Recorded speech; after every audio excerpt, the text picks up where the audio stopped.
नमस्ते मित्रों, AMG academy में आपका हार्दिक स्वागत और अभिनंदन करता हूं। एएमजी परिवार की ओर से हार्दिक स्वागत और अभिनंदन। मां सरस्वती और मां भगवती को प्रणाम करते हम लोग आगे बढ़ रहे हैं।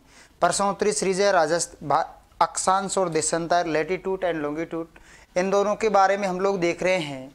तो पहले भी हमने क्लास में, ऑफलाइन क्लास में देखा था। तो इन्हीं के बारे में आप लोगों को जो विशेषताएं बताई, उन्हीं में से हमेशा क्वेश्चन बनते आए हैं और क्वेश्चन उसी में से बनता है। उसकी विशेषता, पहली बात तो हम लोग विशेषताओं को बड़ा क्लियर करेंगे और विशेषताओं के बाद में हम लोग देखेंगे उसकी परिभाषा। विशेषताओं के बाद में क्या देखेंगे? परिभाषा। तो विशेषता और परिभाषा दोनों बड़ी महत्वपूर्ण चीज़ है। आप लोगों को सारी हमने विशेषता और परिभाषा दोनों बता दी है, तो आप लोग उनको आराम से पढ़िएगा। जो चीज़ समझ में नहीं है आराम से वीडियो देखिएगा, उसके बाद में आपको क्लियर हो जाएगी। ठीक है, आ रही बातें समझ में? तो पहला क्वेश्चन हम लोग चल रहे हैं कि निम्न में से कौन सा वृहत्तम वृत्त का उदाहरण है? वृहत्तम वृत्त का मतलब होता है ग्रेट सर्किल। कौन सा ग्रेट सर्किल है? हम ग्रेट सर्किल की चर्चा करेंगे। तो इसमें मकर रेखा है क्या, कर्क रेखा है क्या, अंतरराष्ट्रीय तिथि रेखा है क्या, या भूमध्य रेखा है क्या? तो हम लोग इसे ग्लोब पर देख रहे हैं। तो इसमें पूछा जा रहा हम लोगों से कि कौन सा वृहत्तम वृत्त या ग्रेट सर्किल है।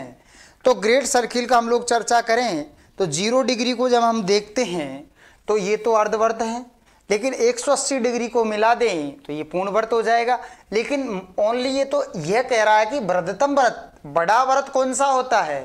तो हमारे पास में कर्क रेखा भी 23.5 पर है, मकर रेखा भी 23.5 पर है। तो सबसे बड़ा जो वृत्त होगा वो कौन सा होगा भैया?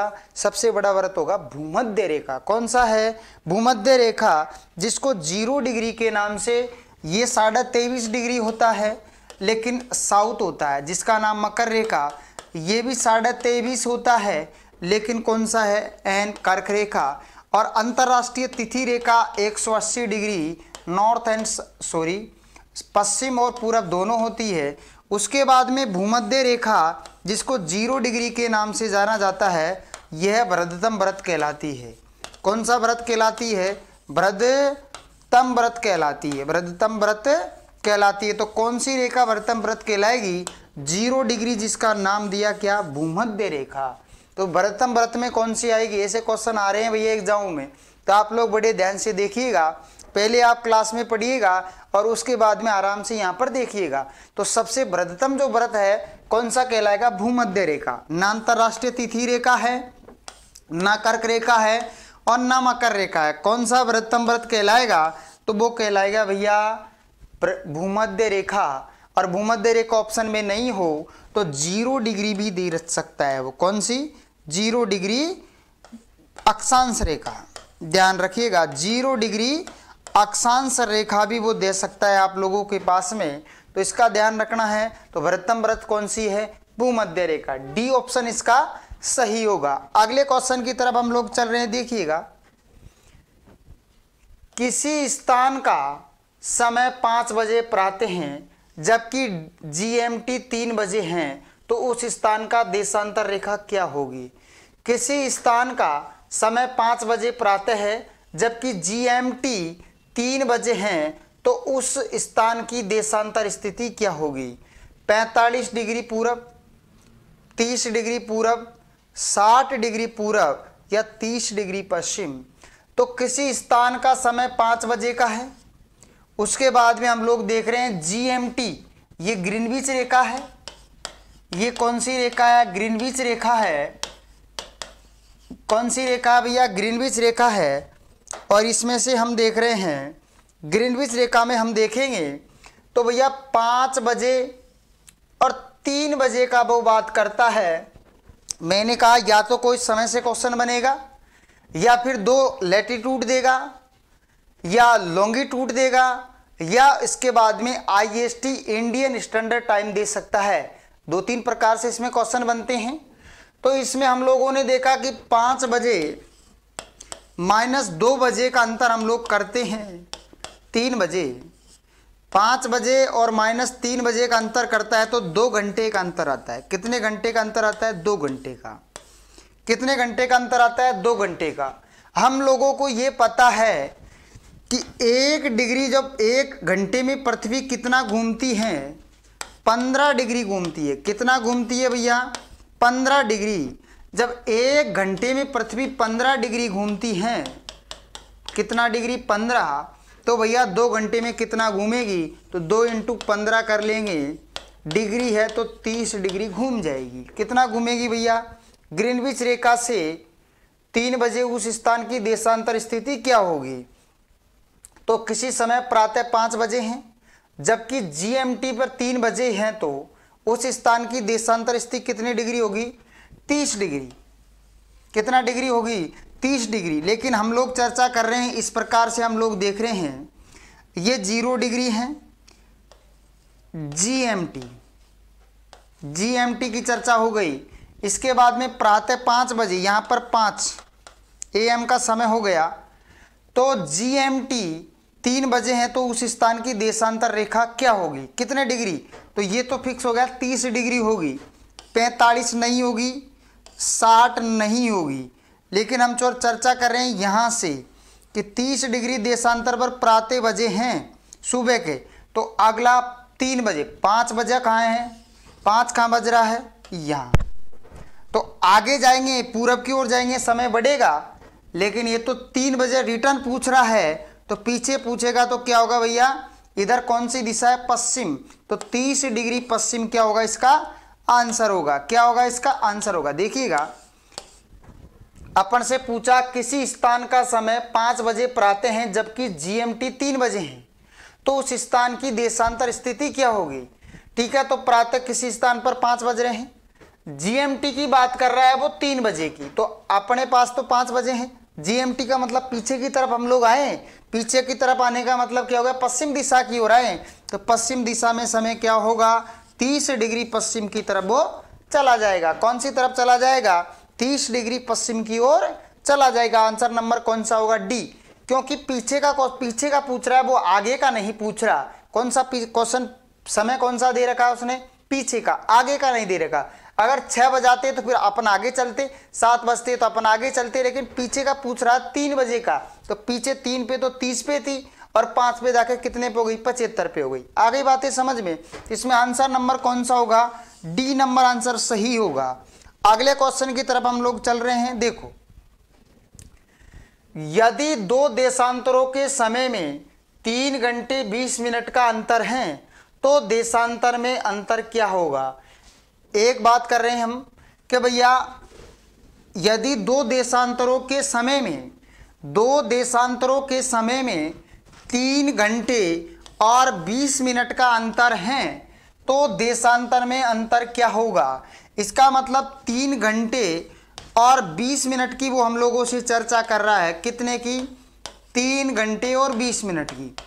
अभी हम लोगों ने देखा था कि भैया 1 घंटे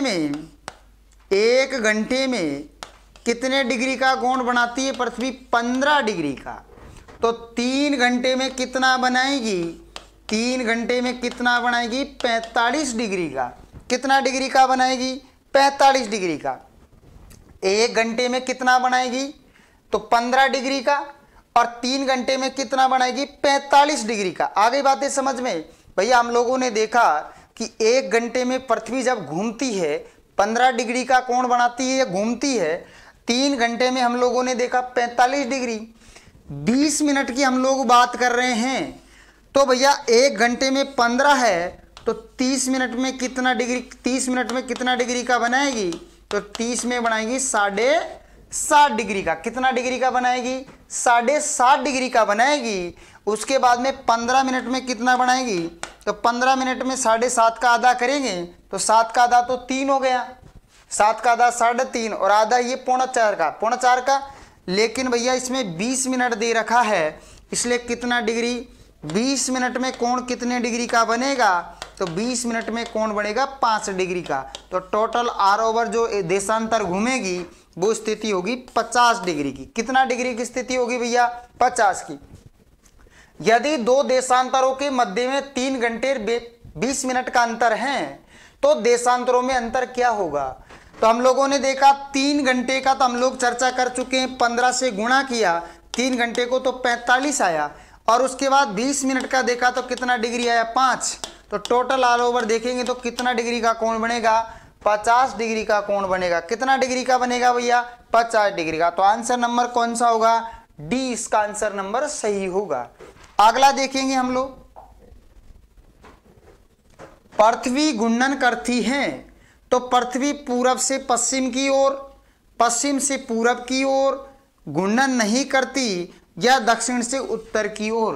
तो हमारी पृथ्वी जब हम ग्लोब देखते हैं तो हमारी ये पृथ्वी ऐसे घूमती है पश्चिम से पूरब की ओर या पूरब से पश्चिम की ओर घूमती है।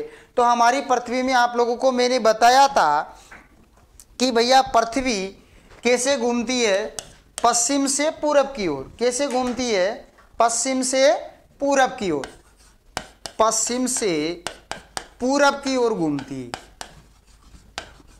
पश्चिम से पूरब की ओर घूमती है। पृथ्वी कैसे घूमती है भैया पश्चिम से पूरब की ओर घूमती है। ध्यान रखिएगा, बड़ा महत्वपूर्ण कुछ क्वेश्चन है। या एंटी क्लॉकवाइज घूमती है, एंटी क्लॉकवाइज घूमती है, एंटी क्लॉकवाइज या पश्चिम से पूरब की ओर। अब क्लॉकवाइज को हम लोग देखें तो ये मान लेते हैं अपनी घड़ी है, ये 12, ये 1, ये 2, ये 3, ये 4, 5, 6, 7, 8, 9, 10, 11, ठीक है। तो हमारी घड़ी इस प्रकार से चलती है जबकि पृथ्वी इस प्रकार से घूमती है। हमारी घड़ी इस प्रकार से चलती है, अगर कोई घड़ी की दिशा में घूमेगा तो उसे घड़ी की दिशा क्लॉकवाइज, जो घड़ी के विपरीत दिशा में घूमेगा उसको एंटी क्लॉकवाइज के नाम से जाना जाएगा। तो हमारी पृथ्वी कैसे घूमती है इस प्रकार से पश्चिम से पूरब की ओर, इस टाइप से नहीं घूमती क्योंकि हमारी घड़ी तो इस टाइप से घूमती है, हमारी घड़ी इस टाइप से घूमती है जबकि पृथ्वी हमारी इस टाइप से घूम रही है। आगे बात समझ में, तो कैसे घूमती है एंटी क्लॉकवाइज पश्चिम से पूरब दिशा की ओर घूमती है। कैसे घूमती है पश्चिम से पूरब दिशा। दूसरा नंबर का आंसर इसका सही होगा। अगला देखेंगे हम लोग, ग्रीनविच रेखा क्या है 0 डिग्री देशांतर है क्या, 0 डिग्री अक्षांश रेखा है क्या, 180 पश्चिम देशांतर रेखा है क्या और 180 पूर्वी देशांतर रेखा है क्या।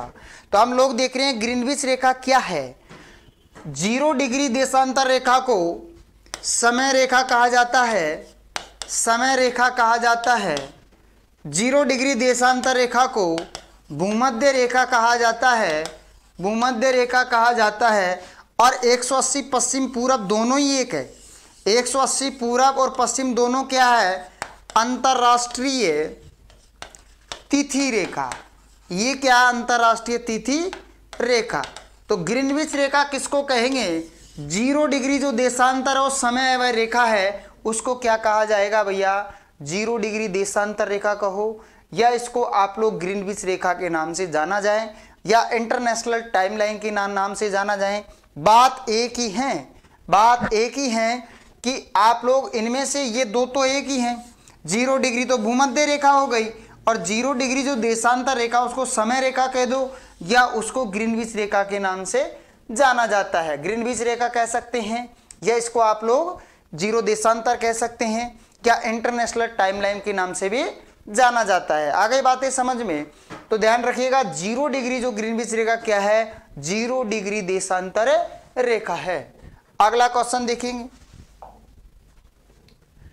कौन सा देशांतर प्रधान यामयोतर के साथ समय मिलकर वृहत्तम वृत्त का निर्माण करें।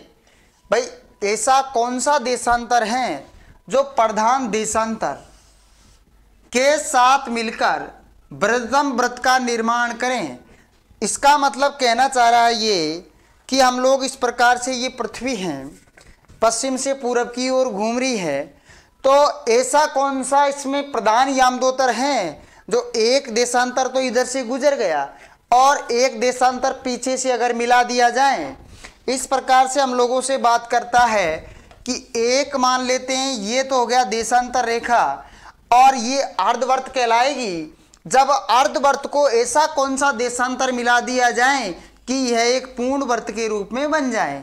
इस प्रकार से ये डायग्राम में दिखाई दे रहा है, वैसे बन जाए कि एक जो प्रधान रेखा है, यह प्रधान रेखा इसके साथ ऐसा कौन सी देशांतर रेखा खींची जाए कि यह भैया क्या बन जाए, एक पूर्ण वृत्त बन जाए। क्या बन जाए, एक पूर्ण वृत्त बन जाए। ऐसी कौन सी रेखा है, 0 डिग्री देशांतर रेखा, क्योंकि ये तो लघु वृत्त होती है, लघु वृत्त होती है। 90 डिग्री पूर्वी देशांतर रेखा, 90 डिग्री पश्चिम देशांतर रेखा और 180 डिग्री देशांतर रेखा। तो आप लोगों ने देखा था ऑफलाइन क्लास में भी कि अगर 0 डिग्री देशांतर रेखा के विपरीत साइड में अगर 180 देशांतर रेखा खींची जाए तो यह क्या कहलाएगी, एक वृत्तम वृत्त कहलाएगी। 0 डिग्री देशांतर के यदि विपरीत साइड में एक रेखा खींच दी जाए, कौन सी, 180 देशांतर रेखा, तो इस प्रकार से ये 0 डिग्री और ये 180 देशांतर रेखा इस प्रकार से खींच दी जाए तो यह क्या कहलाएगी, वृत्तम वृत्त बन जाती है। कौन सा व्रत बनेगी भैया, वृद्धतम व्रत बनेगी। तो इसका आंसर नंबर होगा 4। 110 डिग्री जो देशांतर रेखा, इसको प्रधान याम्योत्तर रेखा के नाम से जाना जाता है और इसके साथ अगर 180 देशांतर रेखा को मिला दिया जाएगा तो यह क्या कहलाएगी, वृद्धतम व्रत के रूप में जानी जाएगी। आगे बातें समझ में। अगला क्वेश्चन हम लोग देखेंगे, अगले क्वेश्चन की तरफ हम लोग चल रहे हैं। देखिएगा, एक स्थान की सही अक्षांश से स्थिति हो सकती है वह। बहुत अच्छा क्वेश्चन है, बहुत अच्छा प्रश्न है, सबसे बेमिसाल प्रश्न है कि एक स्थान की जो सही अक्षांश से स्थिति हो सकती है। बहुत महत्वपूर्ण प्रश्न है, बहुत बड़ा महत्वपूर्ण प्रश्न है। अगर आप लोगों को चीजें समझ में आई तो इसका आंसर देंगे, नहीं तो नहीं देंगे। 91 डिग्री उत्तर, 45 डिग्री पूरब, 45 डिग्री दक्षिण और 91 डिग्री पश्चिम। तो इसमें से कौन सा आंसर सही होगा।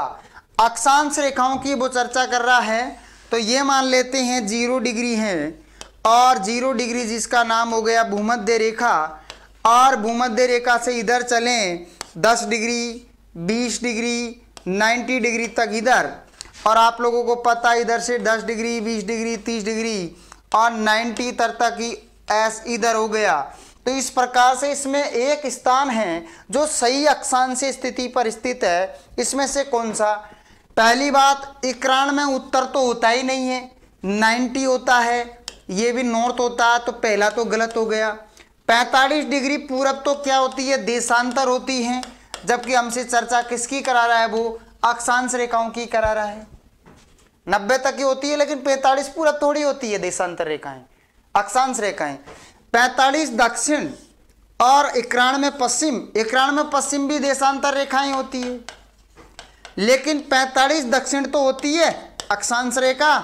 45 दक्षिण क्या होती हैं, अक्षांश रेखाएं होती हैं। अर्थात हम इसको कह सकते हैं कि एक स्थान की जो सही स्थिति आपको अक्षांश के अनुसार चलेगी, तो ध्यान रखना 45 डिग्री अक्षांश दक्षिण है। पूरब पश्चिम में तो होता ही नहीं है, क्योंकि यहाँ तो देशांतर रेखाएं होती है। 91 पश्चिम और 91 पूरब होता ही नहीं है, देशांतर रेखाएं होती है। 91 उत्तर कहाँ मिलेगा आप लोगों को, पोल पे तो 90 होता है, 90 से आगे होता ही नहीं है। तो ध्यान रखिएगा 45 डिग्री दक्षिण इसका आंसर सही होगा। आगे बातें समझ में। अगले क्वेश्चन की तरफ हम लोग चलेंगे। अगला क्वेश्चन को देखिएगा,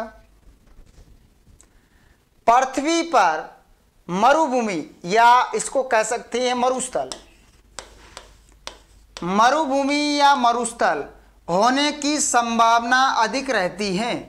तो पृथ्वी पर जो मरुभूमि है या मरुस्थल है उसकी सर्वाधिक संभावना आपको कहाँ मिलेगी, 0 डिग्री के पास, जिसको नाम देंगे भूमध्य रेखा, जिसका क्या नाम दिया जाएगा, भूमध्य रेखा। तो हम लोगों ने देखा था कि भूमध्य रेखा पर तापमान तो मिलता है लेकिन उतनी ही वर्षा हो जाती है, इस कारण से यहाँ पर सवैनी वर्षा होती है। तो यह तो भैया हमारे पास में इस पर कोई जेडस नहीं मिलेगा या कोई मरुस्थल नहीं मिलेगा। इसके बाद में 23 डिग्री अक्षांश के पास हम देखते हैं, तो 23 डिग्री जो अक्षांश है, इस प्रकार से हम 23 डिग्री अक्षांश की तरफ चलें और 23.5 नीचे भी चलें, ये कर्क हो गई और ये मकर रेखा हो गई। तो कर्क रेखा से मकर रेखा के बीच में हार्ड डेजर्ट मिलेंगे, कठिन जो मरुस्थल है वो सारे मिलेंगे। तो 23.5 डिग्री या 23 डिग्री के पास में क्या मिलेंगे हमको? मरुस्थल मिलेंगे।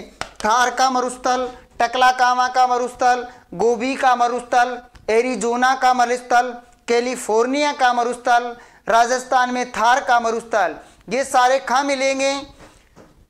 23.5 डिग्री अक्षांश के पास में क्या मिलेंगे हमको? मरुस्थल मिलेंगे। न 50 में मिलेंगे न 70 में मिलेंगे। ध्यान रखिएगा, बहुत बड़ा अच्छा क्वेश्चन है कि पृथ्वी पर मरुस्थल सर्वाधिक होने की संभावना कहाँ है?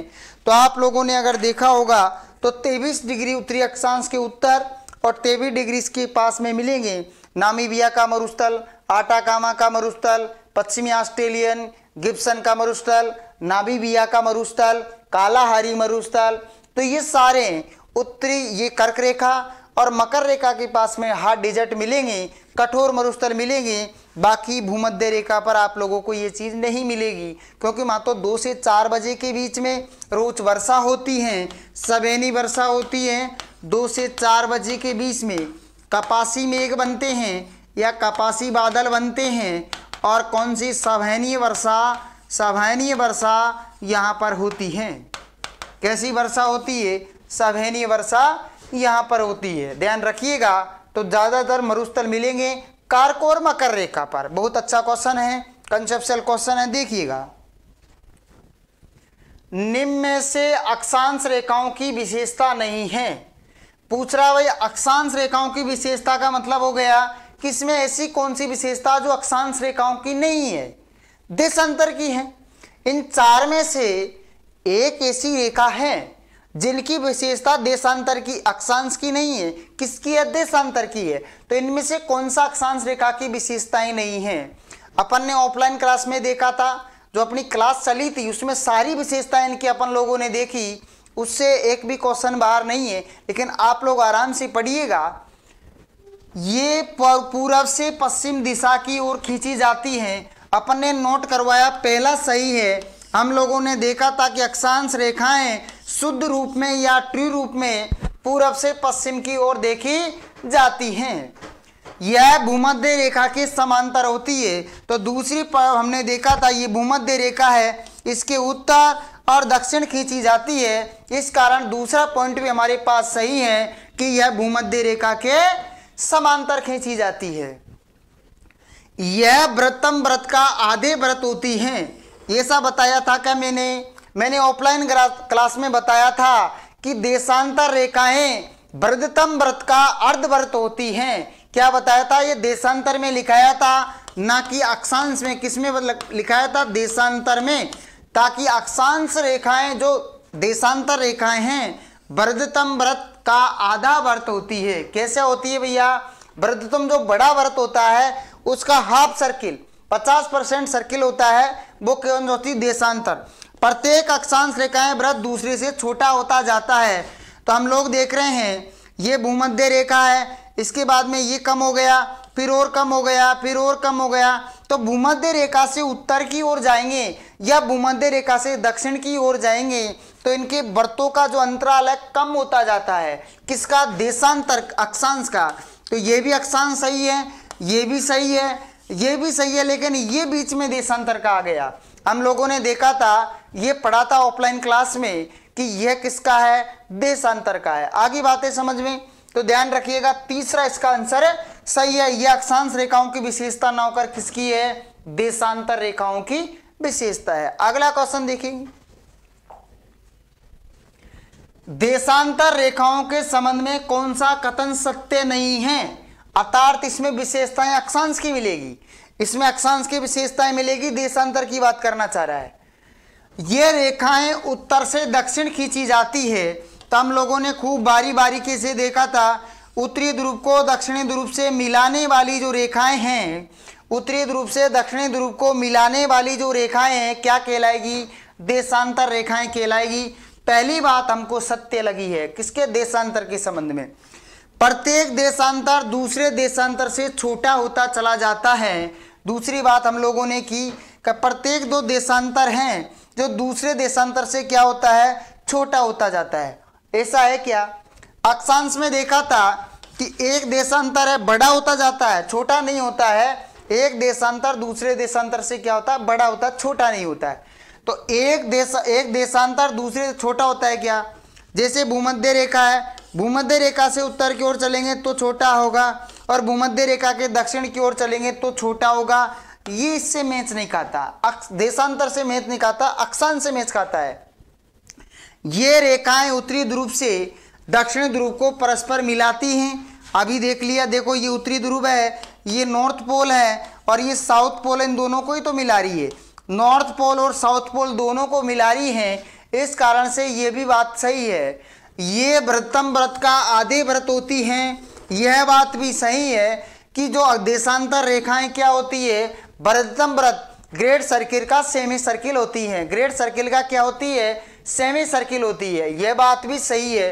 तो इसमें कौन सा आंसर गलत होगा, देशांतर रेखाओं के बारे में जो कथन सही नहीं है वो कौन सा है भैया, बी नहीं है। कौन सा नहीं है, बी नहीं है, ध्यान रखिएगा। बहुत अच्छे क्वेश्चन है, अच्छे प्रश्न है आप लोगों के सामने प्रस्तुत किए जा रहे हैं। अगला क्वेश्चन देखिएगा, यदि ग्रीनविच पर रात के 10 बजे हैं तो 74 डिग्री पश्चिम देशांतर पर स्थित न्यूयॉर्क सिटी का समय क्या होगा। आप कह रहे थे न्यूमेरिकल डालिएगा, सर न्यूमेरिकल आते हैं क्या, अरे नहीं है तो यहाँ देख लेना, लेकिन आपकी इतना सिलेबस नहीं है। तो यदि ग्रीनविच रेखा पर अगर हम यहाँ पर देख रहे हैं तो ये 0 डिग्री ग्रीनविच रेखा है, और यहाँ से 74 डिग्री, यहाँ से 74 डिग्री पश्चिम की ओर आ गए हम लोग, 74 डिग्री पश्चिम की ओर हम आ गए तो पश्चिम न्यूयॉर्क मान लेते हैं, यहाँ न्यूयॉर्क की हम लोग बात करेंगे, न्यूयॉर्क सिटी की हम लोग यहाँ मान लेते हैं न्यूयॉर्क सिटी है। तो अपन लोगों ने देखा था कि यहाँ से जब समय इधर आएंगे तो माइनस होगा, तो 74 डिग्री की हम लोग चर्चा करेंगे, क्योंकि 0 से है, 0 में 74 घटाएंगे तो कोई मतलब नहीं है, समय घटाना ही तो है। तो 0 से अपन लोग समय घटाएंगे, या कोई घंटे में समय दे रखता है तो दोनों घंटों का अपन अंतर करते, लेकिन 0 में से 74 घटाएगा 74 ही बचेगा। तो इस प्रकार से 74 डिग्री की हम चर्चा करें तो 74 डिग्री की हम देखेंगे एक देशांतर को पार करने में कितना समय लगता है, 4 मिनट की हम चर्चा करें तो देखिएगा 4 मिनट, 4 चौको कितना हो गया 16, और उसके बाद में 7 चौको 28 और 2 कितने हो गए 29, 296 मिनट हो गया। कितना मिनट हो गया भैया, 296 मिनट हो गया। और अपने पास में 296 मिनट का कितना घंटा होता है, तो 296 मिनट की हम लोग चर्चा करेंगे, 296 मिनट की चर्चा करेंगे। उसके बाद में भैया 5 घंटे में कितना मिनट होती है, 300। 5 घंटे में कितना मिनट होती है, 300 मिनट होती है। यहाँ 10 बज रहे हैं, इसमें से 5 माइनस करेंगे, लेकिन 300 मिनट नहीं है अपने पास, कितने मिनट हैं 296। इसका मतलब 4 इंटू कितना करेंगे 60, 240 मिनट का 4 घंटे, 240 मिनट का कितना होगा 4 घंटे। फिर भी 4 घंटे इसमें से घटाएंगे तो कितना आएगा, 4 घटा दिया 6 बजकर कितना मिनट बच गया से 56 मिनट, 56 मिनट इसमें से 6, लेकिन 56 मिनट शेष और बच रहा है। तो 56 में सब 6 में से 56 घटाएंगे तो 5 बजकर कितना मिनट होगा 4 मिनट।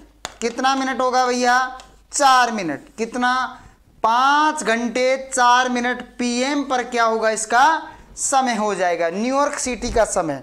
आ गई बात समझ में, पीएम 10 बजे की बात कर रहा है, 74 डिग्री पश्चिम देशांतर पर चला गया है।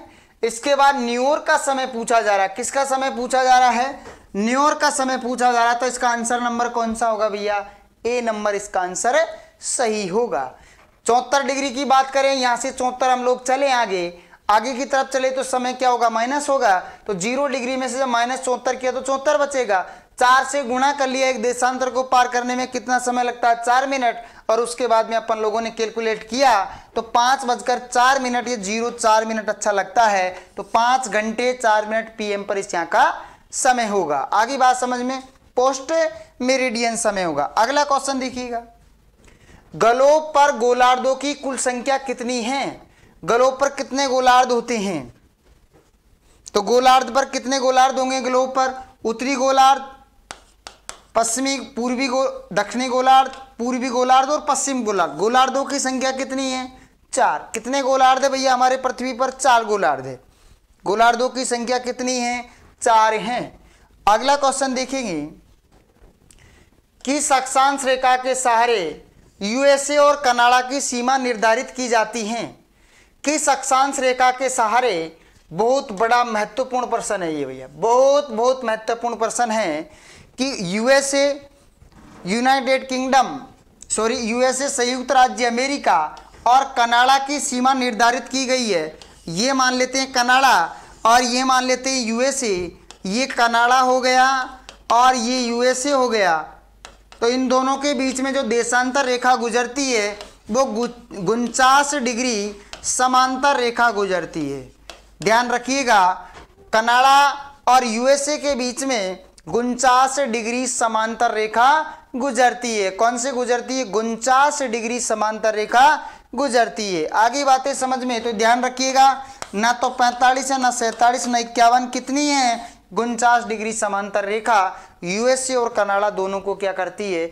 अलग करती है। अगला देखिएगा, निम्नलिखित देशांतरों में से एक भारतीय मानक समय निर्धारित करता है 85.5 डिग्री 5E, 86.5 डिग्री 5E और 82.5 डिग्री 5E और 84.4E। तो ध्यान रखिएगा, हम लोगों ने ऑफलाइन क्लास में देखा था कि ये भारत का मैप मानते हम लोग। तो इस प्रकार से हम देखते हैं तो भारत में एक रेखा गुजरती है जो यहाँ से गुजरती है, जिसका नाम 82.5 डिग्री पूर्वी देशांतर रेखा है, जो भारत के कितने राज्यों से गुजरती है? 5 राज्यों से होकर गुजरती है। कितने राज्यों से होकर गुजरती है? 5 राज्यों से होकर गुजरती है। ध्यान रखिएगा, जिसको 82.5 देशांतर रेखा के नाम से जाना जाता है। अगला क्वेश्चन, यदि कोई हवाई जहाज 30 डिग्री उत्तर तथा 50 डिग्री पश्चिम देशांतर से उड़ान भरता है तो पृथ्वी के विपरीत दिशा में कहाँ उतरेगा? तो ध्यान रखिएगा, आप लोगों ने ऑफलाइन क्लास में खूब देखा था। आईएएस प्री 2018 में यह क्वेश्चन पूछा गया है। आईएएस प्री 2018 में यह क्वेश्चन पूछा गया है। तो ध्यान रखिएगा कि यदि कोई एक हवाई जहाज 30 डिग्री उत्तर तथा 50 डिग्री पश्चिमी देशांतर से उड़ान भरता है, तो हम लोगों ने ये क्वेश्चन खूब पढ़े थे कि ये पृथ्वी का ग्लोब है। तो कोई हवाई जहाज 30 डिग्री देशांतर और 50 डिग्री पश्चिमी देशांतर से कोई हवाई जहाज उड़ना प्रारंभ करता है तो पृथ्वी के विपरीत दिशा में, विपरीत दिशा का मतलब हो गया एंटीपोड, विपरीत दिशा का मतलब हो गया एंटीपोड, एंटीपोड, एंटीपोड या प्रतिध्रुवस्थ बिंदु, प्रतिध्रुवस्थ बिंदु। विपरीत दिशा का मतलब क्या होता है? एंटीपोड या प्रतिध्रुवस्थ बिंदु। एंटीपोड कहो या प्रतिध्रुवस्थ बिंदु कहो। तो अपन लोगों ने बताया था, ऑफलाइन क्लास में हम लोगों ने देखा था कि किसी का भी विपरीत बिंदु पूछें, प्रतिध्रुवस्थ बिंदु पूछें या एंटीपोड पूछे तो बात वो ही है कि अगर 30 डिग्री देशा अक्षांश का पूछा जा रहा है, 30 डिग्री अक्षांश का पूछा जा रहा है, दिशा कौन सी है? दिशा उत्तर है, तो इसको क्या करेंगे? दक्षिण। उत्तर है तो क्या करेंगे? दक्षिण। लेकिन 50 डिग्री पश्चिमी देशांतर, 0 डिग्री से 50, या तो आप इधर चले जाइए या 180 डिग्री से 50 आप माइनस कर दीजिए, या तो 180 डिग्री से 50 माइनस कर दीजिए या 180 डिग्री से 50 इधर चली जाइएगा। तो इसमें हमारा आंसर निकल जाता है। तो 50 डिग्री पश्चिम गया, लेकिन पूरब से गया था तो पश्चिम में आएगा, और पश्चिम में गया था तो पूरब में आएगा। तो पश्चिम दे रखा है तो कौन सा आएगा? 180 में से इसको घटाएंगे तो 130 डिग्री पूरब आएगा। क्या आएगा भैया? 130 डिग्री पूरब आएगा। तो 30 डिग्री दक्षिण और 130 डिग्री पूरब, 130 डिग्री पूरब देशांतर। तो समय कौन सा होगा? ये होगा, ये आंसर सही होगा। 130 इसी में, ये भी गलत है, ये भी गलत है, ये भी गलत, तो सारे गलत हो गए। तो 30 डिग्री दक्षिण और 180 डिग्री पूर्वी देशांतर इसका क्या होगा? समय होगा। ध्यान रखिएगा भैया, बहुत इंपॉर्टेंट क्वेश्चन था। तो आप लोगों के सामने मैंने बता दिया, यदि कोई जहां 30 डिग्री उत्तर और 50 डिग्री पश्चिम देशांतर से उड़ान भरता है तो वह पृथ्वी के किस दिशा में कहां पर उतरेगा। आगे बात समझ में, तो किस डिग्री देशांतर पर, 30 का तो उत्तर हो गया, वो दक्षिण हो गया, और 130 180 में से या तो 130 50 माइनस कर दीजिए या 180 डिग्री से 50 रिटर्न चल जाइएगा। आंसर आप दोनों का दोनों यही होगा। आज के लिए इतना, बहुत बहुत धन्यवाद। थैंक यू भैया, सभी को बहुत बहुत धन्यवाद। ठीक, थैंक यू आज के लिए इतना ही, थैंक यू।